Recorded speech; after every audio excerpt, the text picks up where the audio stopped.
네, 직접 현장 취재에 나서는 송민서 리포터 나와 있습니다. 반갑습니다. 네, 안녕하세요. 네, 오늘 집중 취재에서 준비한 소식은요. 성폭력 2차 피해 관련한 소식입니다. 지금 지난해 한 검사의 용기 있는 발언으로 시작된 미투 운동. 대구에서도 잠잠하나 싶었는데 많은 분들의 발언으로 지금 시끄러워졌습니다.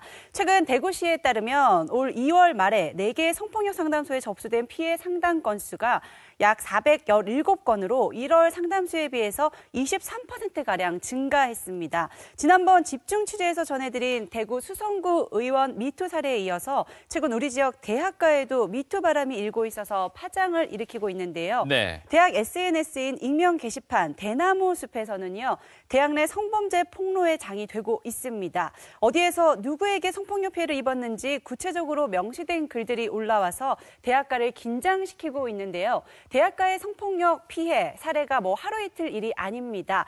하지만 지금으로부터 10여 년 전에도 이런 일이 있었다고 하는데요. 그 해당 사례를 저희 집중 취재에서 취재해봤습니다. 지금 화면으로 함께 만나보시죠. 하루가 멀다 하고 연일 미투 발언이 쏟아져 나오고 있는 요즘. 대구 미투 지원의 창구인 여성의 전화에는 오래전 아픔을 토로하는 여성들의 상담이 빗발치듯 이어지고 있다. 예를 들면은 오래전의 사건들이 생각이 나서 미투를 보고 저희 상담소에 오거나 또 그 오래전에 있었던 그 피해 사실들이 도저히 용서가 안 되고 지금 다시 분노가 올라와서 상담을 하고 싶다라고 어떻게든 간에 이걸 상처를 좀 치유하고 싶다 그렇게 해서 이제 오시는 분들이 많습니다. 미투가 되살린 괴로운 기억. 피해자들의 시간은 상처로 얼룩진 그날의 기억에 여전히 멈춰 있다. 이분이 이제 10년 전에 대학에서 성폭력을 당한 그런 사건입니다. 피해자는 대학원생이었고요. 가해 교수는 이제 같은 연구실에 근무하는 교수였어요. 근데 가해자는 저렇게 떳떳하게 있고 지금 또 이런 상황에서도 전혀 수치심이라든가 그리고 가해자로서의 미안함 이런 것들은 없다라고 해요. 지금도 같이 근무하고 있는데 예.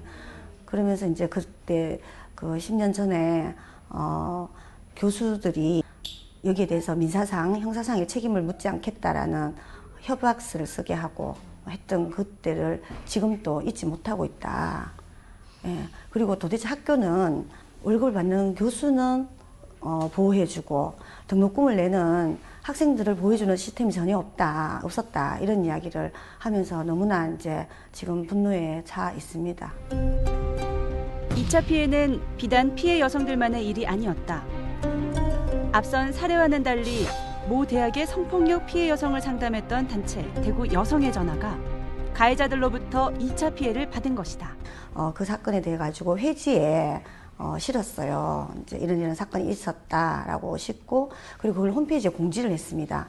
그래서 이제 그 가해자가 저희 단체를 대상으로 해서 그 명예훼손죄로 이제 고소를 한 사건입니다. 그래서 5년 동안에 굉장히 이제 긴 투쟁을 했죠. 저희들은 그게 기소가 되고 그리고 대법원에 가서 이제 사실적시 명예훼손이다. 이거는 이제 공공의 이익을 위한 것이다라고 해서 무죄 판결을 받았습니다. 그래서 무죄 판결이 나긴 했지만 그때 어떤 걸 느꼈냐면 이거 우리 단체도 이렇게 힘드는데 개인은 얼마나 힘들겠나 이런 역고소를 당하면 이제 이런 걸 생각하는 계기가 됐습니다. 네, 오히려 가해자가 피해자가 오히려 가해자가 되어버리는 참으로 답답한 상황, 실제 사례를 화면을 통해서 만나봤습니다.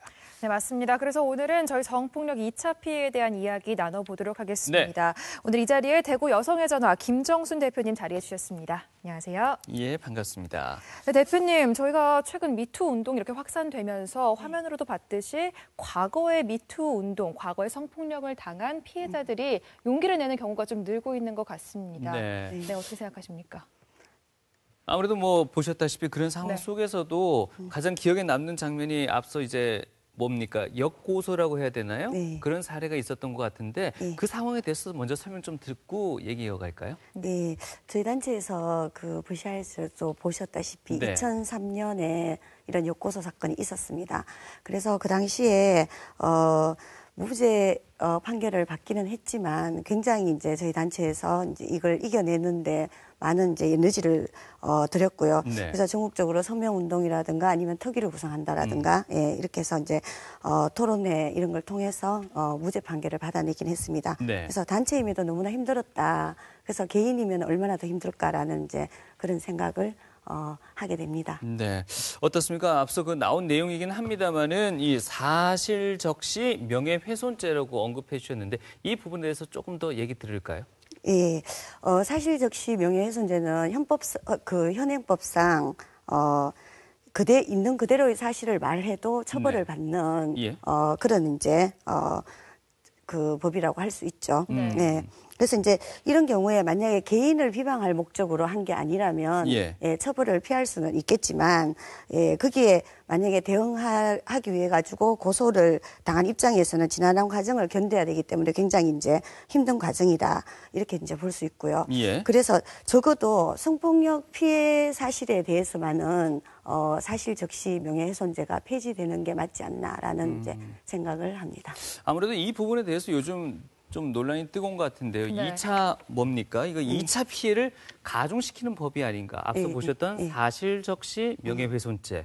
예. 이런 데 대한 논란도 좀 많은 것 같습니다. 보니까. 네, 사실 적시 명예훼손죄는 사실 그 법의 존재만으로도 굉장히 이 피해자들에게 어떤 그 부담을 주는 그런 요인이 됩니다. 네. 그리고 요즘 일어나고 있는 이 미투 운동도 사실은 위축시키는 그런 역할을 하고 있죠. 네. 그래서 각계각층에서나 아니면 단체에서는 이 법을 좀 어떻게 폐지하지 않겠냐라는 이야기가 나오고 있고요. 네. 그리고 지금 얼마 전에 그 정현백 장관님께서도 네. 여가부 장관님. 예. 여가부 장관께서도 자기 장관직을 걸고 이 법은 앞으로 개정을 하겠다라는 의지를 보이고 있습니다. 그래서 결과는 조금 더 지켜봐야 할 것 같습니다. 예. 네, 그런데 또 하나 문제가 되는 게 지금 예. 성폭력 판단 기준 아니겠습니까? 예. 이 수사기관이나 법원에서 피해 사실을 판단한 여부가 이 성폭력을 당한 피해자가 적극적으로 저항을 했는지 그런 관행도 좀 문제가 있어 보입니다만. 네, 그렇죠. 이제 수사기관에서는 피해자가 얼마만큼 저항을 했는가, 네. 아니면은 가해자가 폭행이나 뭐 위협을 얼마만큼 했는가, 이게 이제 기준이 되죠. 그래서 저항이 기준이 된다라고 그렇게 보고 있는데, 앞으로는 이제 동의를 기준으로 해야 된다라고 이제 보고 있죠. 네. 왜냐하면은 그 수사기관에서 저항이라든가 아니면 위협 이런 걸 기준으로 보게 된다면 결국에는 피해자가 그걸 입증을 해야 되는 입장이고요. 반면에 동의를 기준으로 본다면 가해자가 얼마만큼 피해자에게 동의를 구했나에 이제 초점을 두게 되겠죠. 네. 그렇기 때문에 이제 지금 뭐 서구의 여러 나라들 같은 경우에는 동의 여부를 이 성폭력 기준으로 이제 바꾸고 있습니다. 또 바꾼 네. 것도 있고요. 그래서 우리 한국 사회도 이제 그런 방향으로 가야 되지 않겠나. 저항이 성폭력의 여부의 기준이 되는 것이 아니라 네. 동의를 했나 안 했나. 동의를 구했나 안 구했나. 이게 이제 하나의 기준이 되어야 된다라고 그렇게 보고 있습니다. 방금 말씀하신 부분이 결코 사소한 부분은 아닙니다만은 이렇게 작은 부분부터 하나하나 논의해 나가야 될 부분들이 많은 것 같습니다. 자, 어쨌든 뭐 우리 지역 내에서도 이런 여러 가지 대책을 논의하기 위한 그 장들이 많이 마련되고 있다고 하는데요. 그에 대한 뭐 일련의 그 행사였다면 행사겠죠. 토론회가 잠시 있었다고 하는데요. 그 내용 잠시 보시고 또 이야기 이어가겠습니다. 준비한 토론회입니다. 지난 15일 대구 미투에 응답하라 토론회 현장. 토론을 거쳐서 필요하다. 이날 대구 경북 여성단체들은 일반 시민들과 함께 성폭력 제도와 관련된 법 개정을 함께 논의하며 미투를 외친 이들을 위한 대책 찾기에 나섰다. 많은 피해 경험자들이 경찰 고소 단계 이전에 주변에 아주 친밀한 관계에 있는 사람들한테 본인들의 폭력 피해 경험을 의논하죠. 의논했을 때 그것을 믿어주고 함께 힘을 내줘야 되는데 아유 그냥 대충 하고 덮어라 라든지 이제 그렇게 했을 때 힘을 상실하게 되는 것이고 또 경찰에 가서도 이제 무고죄 걸릴 위험이 있는데 이 얘기부터 먼저 하는 거예요. 성폭력 피해에 대한 이야기를 먼저 듣기보다 무고죄에 대한 것을 이야기하니까 그것이 협박이나 내지는 두려움으로 작용할 수밖에 없어서 이제 성폭력 피해 경험자들이 사건 진행을 하지 않는 그런 경우들이 많이 발생하고 있습니다. 그래서 경찰이나 사법부에서 좀 더 피해 경험자들의 이야기를 신뢰하고 거기에 맞는 진술들을 확보할 수 있도록 좀 전문 경찰관, 전문 뭐 판사 이제 이런 제도들이 좀 마련돼야 되지 않나 생각을 합니다. 미투 운동이 확산되고 있는 만큼 2차 피해 사례 역시 늘고 있다. 2차 피해를 막기 위해 법과 제도의 보완과 더불어 성폭력 사건을 바라보는 사회적 인식 개선이 필요하다는 목소리가 높다. 사회 시선은 여전히 피해자의 어떤 입장을 저는 생각을 못하고 있거든요. 그래서 이 피해자가 얘기를 함으로 해가지고 세상을 바뀌어줄 수 있는 새로운 좀 시선을 열어갑니다. 시각을 열어가는. 결국은 이게 민주주의 문제거든요. 권력관계 속에 있기 때문에 그런 어떤 성폭력, 성피해가 있는 거고, 그래서 직장 내 민주주의 문제, 사회의 민주주의 문제, 가정의 민주주의 문제를 끌어올리는 과정으로 저는 미투가 있다고 생각합니다. 네, 이렇다고 뭐 공론의 장도 늘어나면서 다양한 의제들이 또 논의되고 있는 것 같은데요. 송민서 리포터, 이 정부에서도 이런 대책을 마련하고자 하는 그런 움직임이 활발하게 일어나고 있다고요? 예, 맞습니다. 최근 여성가족부는요, 앞으로 업무상 지위나 직책 등 본인의 권력을 이용한 성범죄를 일으킬 경우에 법정형 상황징역을 5년에서 10년으로 대폭 높이고 이를 조직적으로 은폐하거나 방조하면 형사 처벌하기로 했습니다. 네. 그리고 피해자들의 발목을 잡는 이 공소시효에 대해서도 일부 대책을 내놨는데요. 업무상 위력 위계 간음죄의 경우에는 현행 7년에서 10년으로 연장을 했고, 업무상 위력 위계 추행죄의 경우에는 현행 5년에서 7년으로 연장하겠다는 방안을 내놓기도 했습니다. 네. 네, 들어보니 이렇게 정부가 법정형을 높이고 또 공소시효를 연장하는 그런 방안을 추진 중인 것 같은데, 네. 김정순 대표님, 이런 대책들이 실효성이 좀 있을까요? 예, 법정형이 높아지면은 그 공소시효가 자동으로 이제 올라가게 되는데요. 그것에 대해서는 우선은 이제 바람직하다고 생각을 하고요. 다만 법정형이 높아지는 것만으로 과연 해결이 되겠느냐는 거에 대해서는 의문이 듭니다. 네. 성폭력 신고율이 사실은 2%도 되지 않고요. 그리고 이제 성추행이라든가 대부분의 성폭력들 같은 경우에는 집행유예로 풀려나는 경우가 많거든요. 네. 그렇게 봤을 때 이제 실제로 법을 집행하는 기관들이 바뀌지 않으면 이런 대책들이 의미가 없어질 것이다라고 그렇게 보고 있습니다. 네. 예. 사실 앞서 뭐 송민서 리포터가 법정형이 늘어나는 부분, 공소시효가 연장되는 부분에 대해서 정리를 해주셨는데 이것만으로는 또 모든 걸 다 이렇게 커버할 수는 없을 것 같습니다. 네. 좀 추가되거나 내지는 소외된 것이 있다라고 지적하고자 하신다면 어떤 부분이 있겠습니까?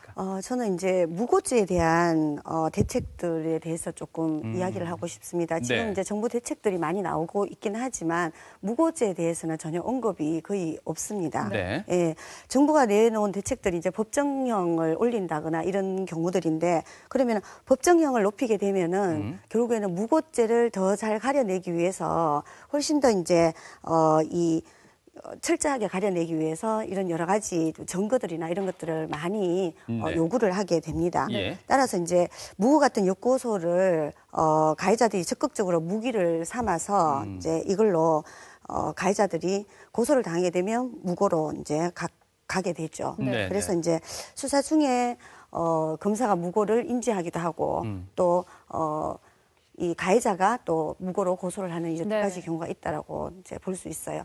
그러다 보면은 이 피해자는 갑자기 이제 피의자의 신분이 될 그렇죠, 수도 있습니다. 그렇죠. 예. 그래서 결국에는 내 피해 사실을 알리고 내 피해 사실을 증명하는 것보다 우선에 무고죄가 아니라는 걸 입증하기 위해서 그렇죠. 수없이 많은 이제 증거를 갖다 대야 되고 하는 이런 이제 부분들이 있습니다. 네. 그래서 저는 성폭력 사건에서만이라도 이 무고죄를 성폭력 이 사건이 끝나고 네. 종결되고 난 이후에 이걸 고소하거나 아니면은 검사가 뭐 기소를 하든지 하는 이런 방향으로 꼭 가야 한다, 이렇게 이제 보고 있습니다. 1차적인 피해자를 조금 더 보호할 수 예.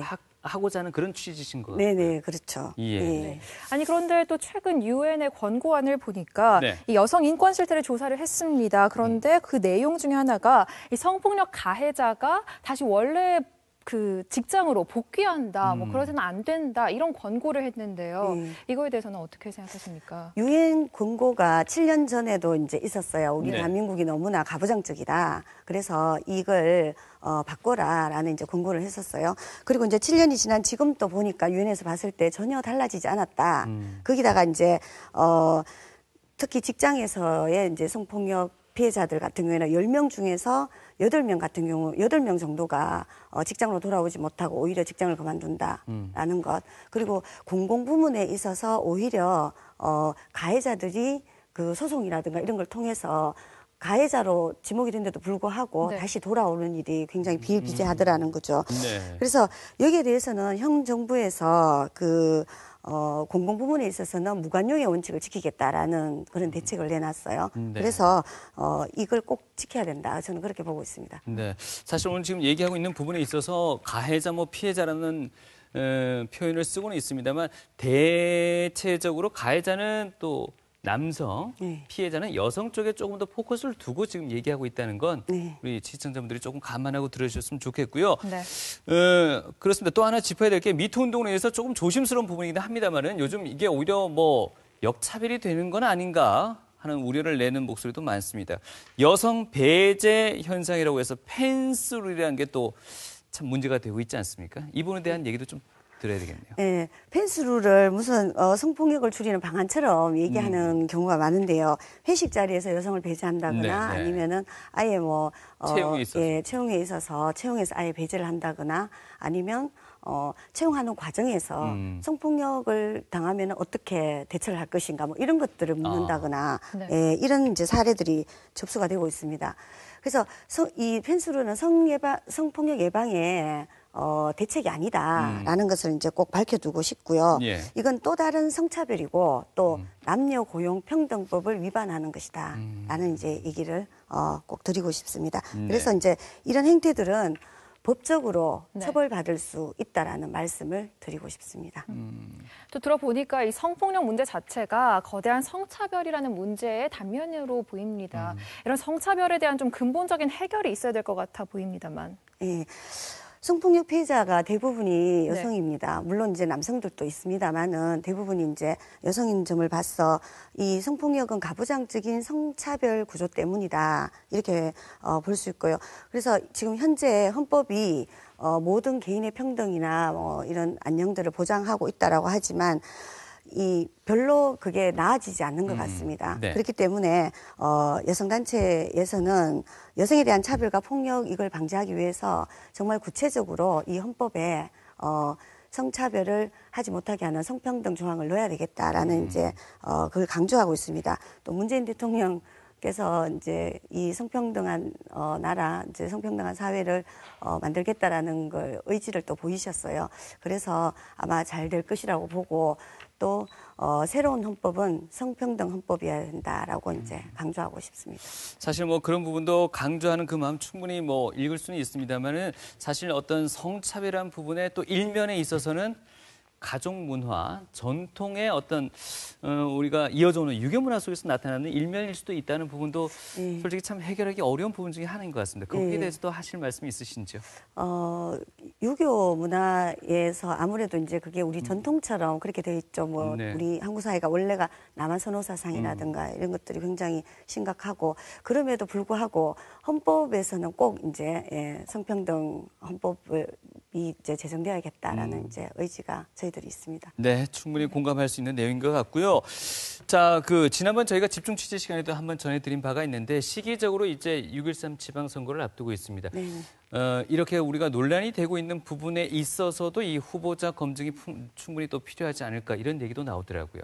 예, 대구에 최초에 이제 미투를 하신 분이 그 지방 의회에 계시는 이제 여성 의원님이셨어요.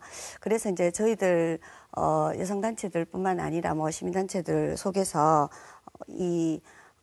꼭 이제 이번 6.13 선거에서는 네. 성평등한 생각을 가지신 그런 분들이 의원이 되고 이 지자체를 이제 책임져야 되지 않겠나라는 생각을 하고 있습니다. 그래서 네. 시민들의 민의를 대변하는 분들인데 이분들이 정말 성차별적인 생각을 하고 있거나 아니면은 성폭력의 가해자였거나 아니면 가해자로 지목되었거나 이런 경우는 절대 당선이 돼서는 안 된다라는 생각을 하고요. 네. 그래서 가해 후보들에 대한 철저한 검증 시스템이 필요하다 이렇게 이제 보고 있습니다. 네, 좀 시간이 허락된다면 좀 더 많은 말씀을 듣고 싶습니다만 또 여의치가 않네요. 마지막으로 우리 송민서 리포터도 이번 취재 과정에서 느끼신 점이 있다면 또 한 말씀 주실까요? 네, 맞습니다. 성폭력, 성추행, 성희롱은요, 누구에게나 일어날 수 있는 일이 아닌 누구에게도 절대로 일어나서는 안 되는 일입니다. 다시 한번 명백한 범죄라는 사실을 인식하시고 지금 용기 내서 이렇게 피해를 말한 여성들이 두 번 상처받지 않게